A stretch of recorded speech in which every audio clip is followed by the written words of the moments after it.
अस्सलाम वालेकुम नाज़रीन, लाहौरी फ़ास्ट फूड में खुशामदीद। उम्मीद है कि आप बिल्कुल ठीक ठाक होंगे। अल्लाह ताला आपको अपने हिफ्ज़ व मान में रखे। तो नाज़रीन, आज हम बनाने जा रहे हैं सोन हलवा। कड़क मतलब कि इसे हलवा सोन भी कहते हैं और जो है ना सोन हलवा भी कहते हैं। ये टिक्की नुमा मतलब कि होता है। बनाने में ये बिल्कुल इसका तरीक़ाकार मुख्तलिफ है। जैसे आम सोन हलवा बनाया जाता है उससे तरकीब जो है इसके बनाने की वो हट के है। वीडियो को आपने शुरू से लेके एंड तक देखना है ताकि आपको अच्छे से इसकी समझ आ सके। तो शुरू करते हैं आज की रेसिपी। सबसे पहले हमने ये घेरियाँ ली हैं। इसे घेरियाँ हम अपने जो है ना पंजाबी ज़बान में कहते हैं। ये सांचे होते हैं जिसमें हम कड़क हलवा सोन तैयार करते हैं। बनाने के बाद इसमें हम जो है ना वो डालते हैं। तो इन घेरियों में हमने बादाम और जो है ना खोपरा वगैरह काट के रख दिया है। आप इसकी खूबसूरती के लिए, जायके के लिए कुछ और भी चीज़ें आप इसमें ऐड कर सकते हैं, मतलब कि पिस्ता वगैरह भी लगा सकते हैं।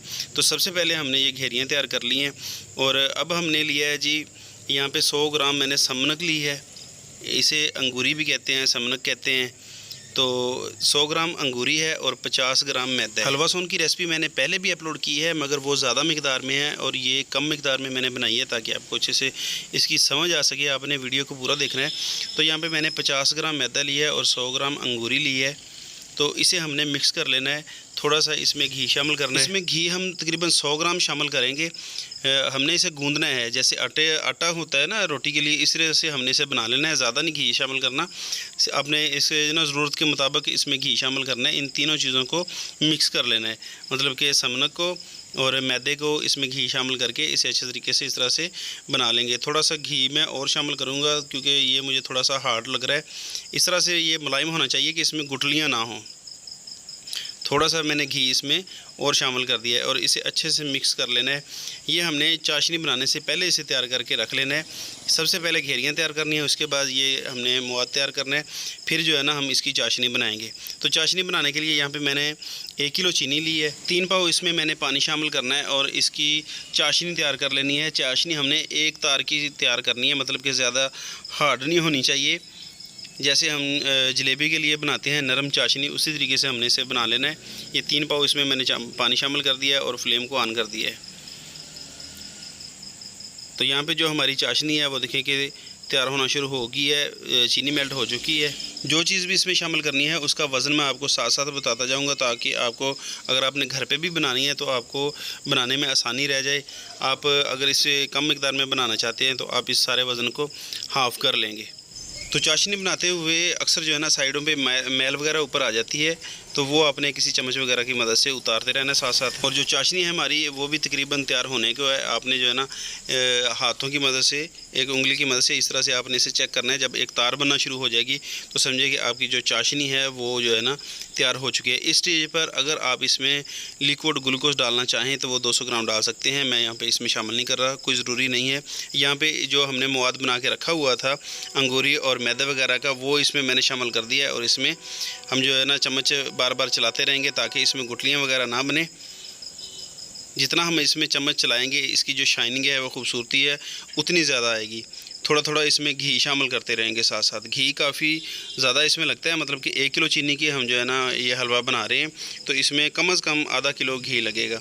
घी इस तरह से नहीं है कि आप एक ही मरतबा सारा शामिल कर देंगे, थोड़ा थोड़ा आप जो है ना साइडों पे लगाते रहेंगे और जो है ना इसे आपने पकाते रहना है। फ्लेम आपने शुरू से लेके एंड तक जो है ना मीडियम रखना है। थोड़ा थोड़ा आपने इसमें घी शामिल करते रहना है। अगर आपके पास देसी घी है तो सबसे बेहतर है। मैं यहाँ पे जो है ना डालडा यूज़ कर रहा हूँ जो कि आम जो है ना बाज़ार से मिल जाता है। थोड़ा थोड़ा करके हम इसमें लगाते रहेंगे और इसे जो है ना पकाते रहेंगे। चम्मच इसमें मुसलसल चलाते रहेंगे ताकि ये नीचे भी ना लगे। ये थोड़ा सा घी लगाएंगे, जितना इस हलवे को ज़रूरत होगी घी की ये उतना जज़ब कर लेगा। बाकी जब ये पक जाएगा, तैयार हो जाएगा तो घी जो है ना ऊपर आ जाएगा, साइडों पे आ जाएगा। तो इसमें डालना ज़रूरी है घी, मतलब कि घी में सारी इसकी पकाई होनी होती है। जो जायका बनेगा इसका वो घी से ही बनना है। अगर आपके पास देसी है तो सबसे बेहतर है। ये देखें जी, इस तरह से आपने तेज़ तेज़ इसमें चम्मच चलाते रहना है। फ्लेम आपका मीडियम होना चाहिए। साथ साथ थोड़ा थोड़ा आप घी लगाते रहेंगे और जब ये तैयार हो जाएगा तो अब देखें कि ये कढ़ाई के साथ चिपक रहा है। जब हलवा तैयार हो जाएगा तो ये कढ़ाई के पैंदे को छोड़ना शुरू कर देगा और जो घी है वो ऊपर आना शुरू हो जाएगा साइडों पे। जब हलवा पैंदे को छोड़ना शुरू कर देगा तो समझिए आपका जो हलवा है वो तैयार हो चुका है। तो ये छोटी छोटी टिप्स होती हैं, अगर आप इनको नोट करें तो आपकी कोई भी जो रेसिपी है वो फेल नहीं होगी। तो मुझे यहाँ पे तकरीबन 8 से 10 मिनट हो चुके हैं। मज़ीद 5 से 6 मिनट लगेंगे इसे पकाते हुए। थोड़ा थोड़ा करके मैं इसमें घी शामिल कर रहा हूँ। आपने एक मरतबा इसमें घी बिल्कुल भी शामिल नहीं करना, उसका कोई भी फ़ायदा नहीं होगा आपको। थोड़ा थोड़ा आप घी इसमें लगाते जाएंगे और इसे जो है ना पकाते जाएंगे। ये देखें जी, घी जो है ना अभी से ऊपर आना शुरू हो चुका है, मगर अभी जो है ना 3 से 4 मिनट मज़ीद हमें लगेंगे हलवे को पकाने में। यहाँ पे इसकी आप लुक देखें और इसका कलर भी जो है ना काफ़ी हद तक चेंज हो चुका है। थोड़ा ये ब्राउन होना चाहिए। माशाल्लाह से इसकी लुक देखें, कितना ज़बरदस्त जो है ना हलवा हमारा तैयार हो रहा है। घी इसके ऊपर काफ़ी हद तक आ चुका है और जो हलवा है वो पक चुका है। सबसे एंड में इसमें हमने शामिल करना है बेसन। ये तकरीबन मैं 2 चम्मच इसमें डाल रहा हूँ। बेसन से क्या है कि इसमें एक तो खुशबू बहुत प्यारी आएगी और दूसरा जो है ना इसका जायका मज़ीद जो है ना बढ़ जाएगा। ये तकरीबन 2 चम्मच बेसन है, ये इसमें मैंने डाल के इसे अच्छे से पकाऊँगा। मज़ीद इसमें थोड़ा सा मैंने घी शामिल करना है। वैसे हमारा हलवा जो है वो बिल्कुल तैयार है। आप देख रहे हैं कि हलवे ने कढ़ाई के पैंदे को छोड़ दिया और इसमें गोल गोल घूम रहा है। ये इसके साथ चिपका हुआ नहीं है।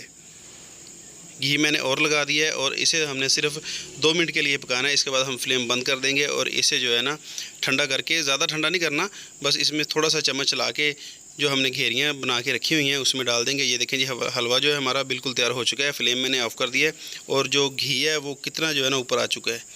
जितना इस हलवे को चाहिए था इसने जज़ब कर लिया है, बाकी सारा घी इसने छोड़ दिया है। तो यहाँ पे जो मैंने घेरियाँ लगा के रखी हुई थी, जिसमें मैंने बादाम वगैरह लगाए थे, ये हलवा किसी चम्मच वगैरह की मदद से इसमें डालते जाएंगे। बिस्मिल्लाहिर्रहमानिर्रहीम। ये देखें जी, इस तरह से ये सारी घेरियाँ जो है ना फिल कर देंगे। आपने गरम गरम ही इसमें डालना है ताकि जब ये ठंडा हो जाएगा फिर ये हार्ड हो जाएगा, कड़क हो जाएगा। इसका नाम ही कड़क हलवा है, कड़क हलवा सोन, या सोन हलवा कड़क भी आप कह सकते हैं इसे।